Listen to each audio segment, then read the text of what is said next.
Iran के supreme leader अयतुल्ला Ali Khamenei ने भारत में मुसलमानों को लेकर अपनी चिंता व्यक्त की है। खामनेई ने मुस्लिम उत्पीड़न के मामले में भारत की तुलना म्यांमार और गाजा से की, जिसका भारत ने भी करारा जवाब दिया। लेकिन ये पहली बार नहीं है जब ईरान ने भारत के अंदरूनी मसलों पर टिप्पणी की है। ईरान ने कब कब भारतीय मसलों पर टिप्पणी की, ये जानने से पहले आप अभी का पूरा मामला जान लीजिए।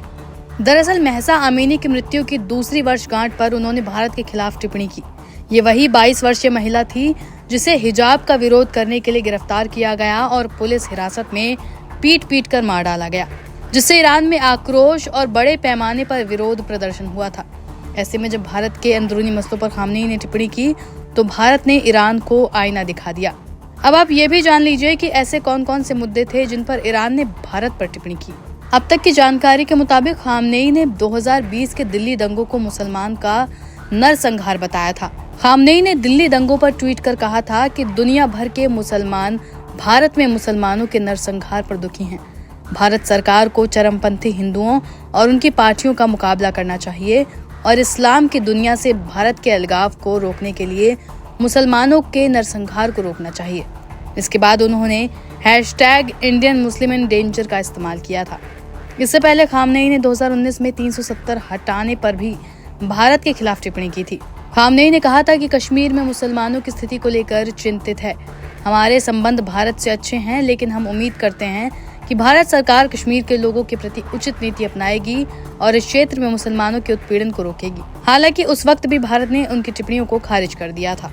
इस टिप्पणी से दशकों पहले भी ईरान ने भारत की आलोचना की थी। तेहरान ने 2002 के गुजरात दंगों पर टिप्पणी की थी। इससे पहले 1992 के बाबरी मस्जिद विध्वंस पर भी उसने भारत की आलोचना की थी। अगर अब तक के मामले देखें तो 1992, 2002, 2019 और 2020 ऐसे मौके थे जब खामनेई ने बड़े स्तर पर भारतीय मुसलमानों पर बात की। उन्होंने कई बार कश्मीर का मुद्दा भी उठाया है। हालांकि 2017 में भी उन्होंने दूसरे देशों के साथ भारत का जिक्र किया था। उन्होंने इस दौरान कश्मीर का जिक्र करते हुए कहा था कि मुस्लिम दुनिया को यमन, बहरीन और कश्मीर के लोगों का खुलकर समर्थन करना चाहिए। उन पर हमला करने वालों को अस्वीकार करना चाहिए। इसके अलावा 2010 के जुलाई और नवंबर के महीने में भी खामनेई ने कश्मीर के मुसलमानों के पक्ष में आवाज उठाई थी। उन्होंने इसे गाजा और अफगानिस्तान के समान की श्रेणी में रखा था। 2010 में भारत और अमेरिका परमाणु समझौते के बाद कश्मीर पर ईरान की बयानबाजी बढ़ी है।